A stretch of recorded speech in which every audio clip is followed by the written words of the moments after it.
હવે શું જનપ્રતિનિધિને સવાલ નહીં કરતા, નહીતર તમને પણ માર પડશે? આવું આજે કહેવું પડી રહ્યું છે, કારણ કે એવો એક કિસ્સો સામે આવ્યો છે ખેડામાંથી, જ્યાં બિસ્માર રોડના વિડીયો ઉપર એક કમેન્ટ કરી હતી એક નાગરિકે અને તેને માર પડ્યો છે.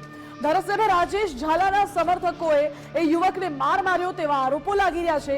કપડવંજના છીપડીથી તોરણ ગામની વચ્ચે રસ્તો અત્યંત બિસ્માર છે. આ રસ્તાનો એક વિડીયો વાયરલ થયો હતો. કપડવંજના આંત્રોલીના યુવક નિકુંજ પટેલે આ અંગે વિડીયો બનાવીને રીલ બનાવી હતી. રીલ સોશિયલ મીડિયામાં વાયરલ કરી હતી અને રીલ પર ધારાસભ્ય અને અધિકારીને ઝાટકથી કોમેન્ટ પણ કરી હતી. આ કોમેન્ટમાં આરોપ કરતા જ ફરિયાદીને માર મારવામાં આવે છે.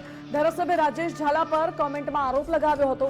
માર્ગ મકાન વિભાગના અધિકારી પર પણ ભ્રષ્ટાચારનો આરોપ લગાવ્યો હતો આ યુવકે.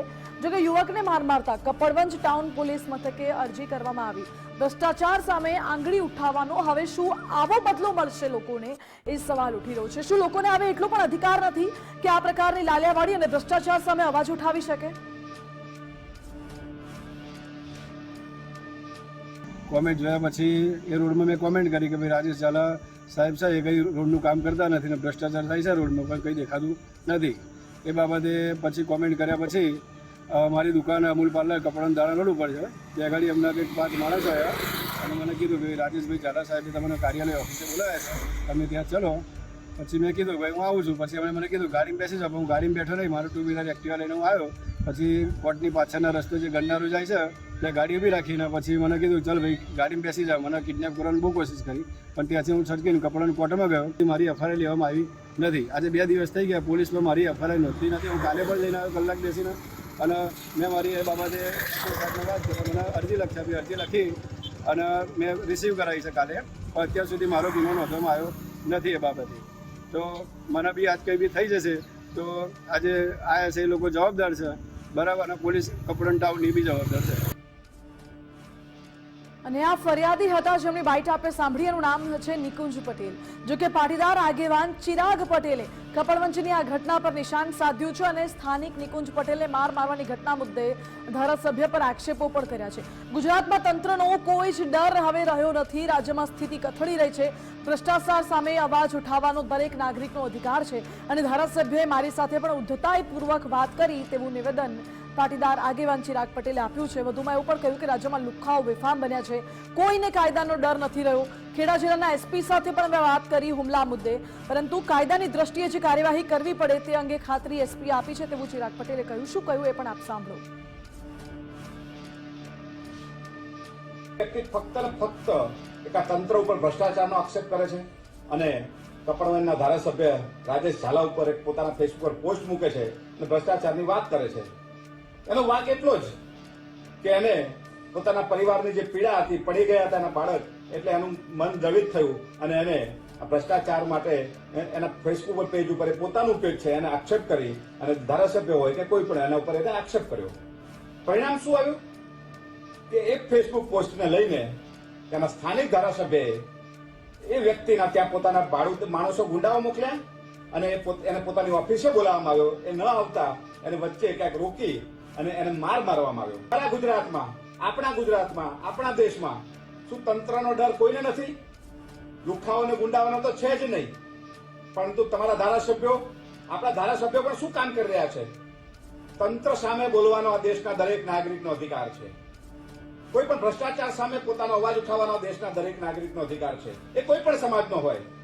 જ્યારે એની વાત પોતે પોતાના ફેસબુક માધ્યમથી, ડિજિટલ માધ્યમથી લોકોની વચ્ચે મૂકી રહ્યો છે, ત્યારે શું એક ભારતીય જનતા પાર્ટીના ધારાસભ્યને આ શોભે છે કે પોતાના ગુંડાઓને એક નાના માણસને ત્યાં મોકલી અને એને માર મારવો અને એને ઉત્પીડન કરવું એ વ્યાજબી વાત છે?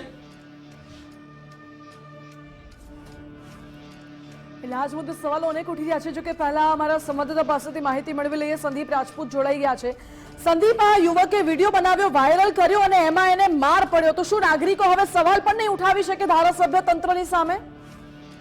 ચોક્કસથી માનસિક વાત કરવામાં આવે તો જે વાત ઉઠાવવાનો મુદ્દો છે તે ગઈકાલથી ખેડા જિલ્લામાં ચર્ચાનો વિષય બન્યો છે. કારણ કે મહત્વના ધારાસભ્ય જે છે તેમની સામે ગઈકાલે રોડ જે જર્જરિત છે તેને લઈને પ્રશ્નો ઉભા થયા હતા અને તેનો ઓડિયો પણ વાયરલ થયો હતો. આજની વાત કરવામાં આવે તો સમગ્ર મુદ્દો છે તે કપડવંજમાંથી બહાર આવ્યો છે. કપડવંજના જે એક ફરિયાદી છે તેમના દ્વારા આક્ષેપ કરવામાં આવ્યો છે કે કપડવંજના ધારાસભ્ય જે છે રાજેશ ઝાલા તેમને લઈને એક પોસ્ટ સોશિયલ મીડિયામાં વાયરલ થઈ હતી. આ વાયરલ જે પોસ્ટ હતી તેની અંદર તેમને પોતે કોમેન્ટ કરી હતી અને ભ્રષ્ટાચારને લઈને કેટલાક આક્ષેપો પણ કરવામાં આવ્યા હતા, જેને લઈને તેમના જે આક્ષેપો છે તે મુજબમાં કેટલાક લોકો તેમના દુકાને આવ્યા હતા અને તેમને રાજેશ ઝાલા જે ધારાસભ્ય છે તે બોલાવતા હોય અને તેમની સાથે ચાલવા માટે આગ્રહ કરવામાં આવ્યો હતો, પરંતુ તે પોતાના વ્હીકલ લઈ અને અલગથી નીકળ્યા હતા. ત્યારબાદ જ કહી શકાય કે જે આ વચ્ચે રોડ વચ્ચે તેમને આંતરી અને તેમને જબરદસ્તી ગાડીમાં બેસાડવાનો પ્રયત્ન કરી તેમની સાથે મારામારીનો પ્રયાસ કરવામાં આવ્યો. સમગ્ર મામલે તેમના દ્વારા પોલીસને ફોન કરી કપડણ કોર્ટનું શરણ લઈને ત્યાંથી પોતાના ઘરે હેમખેમ પહોંચ્યા હતા, પરંતુ તેમની ફરિયાદને લઈને કોઈ પણ પોલીસ દ્વારા કાર્યવાહી ન કરવામાં આવી હોવાના લઈને આક્ષેપો કરવામાં આવ્યા હતા. સમગ્ર મામલે કપડવંજ નામદાર કોર્ટની અંદર તેમના દ્વારા આ અંગે રજૂઆત કરવામાં આવી છે અને તે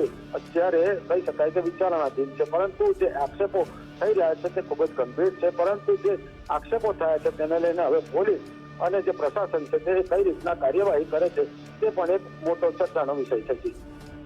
જી સંદીપ, આભાર આપનો. એટલે હાલ સવાલો ઉઠી રહ્યા છે, ચર્ચાનો વિષય પણ અત્યારે બન્યો છે. જો કે અમારી સાથે અમારા એસોસિએટ એડિટર ધર્મેશ વૈદ્ય લાઈવ જોડાઈ ગયા છે ન્યૂઝરૂમથી. ધર્મેશ, શું હવે સામાન્ય જનતા છે એ જનપ્રતિનિધિને, ધારાસભ્ય કે તંત્રની સામે સવાલો પણ નહીં ઉઠાવી શકે? આ પ્રકારે બદલો લેવામાં આવશે અને એમાં પણ પાટીદાર ગણિત અત્યારે ગોઠવવામાં આવી રહ્યું છે. જનપ્રતિનિધિ, જનસેવા, જન સાથે સંપર્ક, આ તમામ વસ્તુઓ ભૂલીને દાદાગીરી ઉપર ઉતરા હોય એવું ચોક્કસ કહેવામાં વાંધો નથી. કારણ કે જે જનપ્રતિનિધિને ડિજિટલ ક્રાંતિ કે જે પોતે જ ગુણગાન ગાય છે ચૂંટણી ટાણે મત માગવા માટે, એ ડિજિટલ ક્રાંતિમાં સમસ્યા વર્ણવી એ શું ગુનો છે?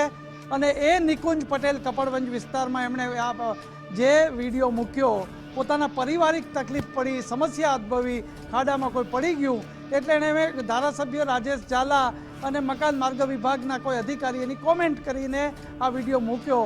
એ ગુનો રાજેશ ઝાલાને માટે મોટો હોય એવું લાગ્યું અને પોતાના સમર્થકો મોકલે છે અને આ સમર્થકોને મોકલીને મારપીટ કરે છે.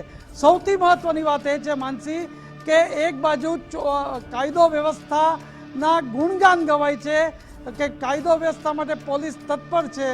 આ પોલીસના ચક્કર કાઢીને ફરિયાદ ન લેતા કોર્ટને આશરે જવું પડ્યું છે. ચિરાગ પટેલ આપણી સાથે પાટીદાર અગ્રણી છે. ચિરાગભાઈ, કપડવંજના બનાવમાં આપે તો સોશિયલ મીડિયા મારફત તો કહ્યું છે, પણ આવું જનપ્રતિનિધિ કે જે વ્યક્તિને સમર્થકોને મોકલીને માર ખવડાવે, પોલીસ ફરિયાદ ન લે, શું કહેવું છે આપનું?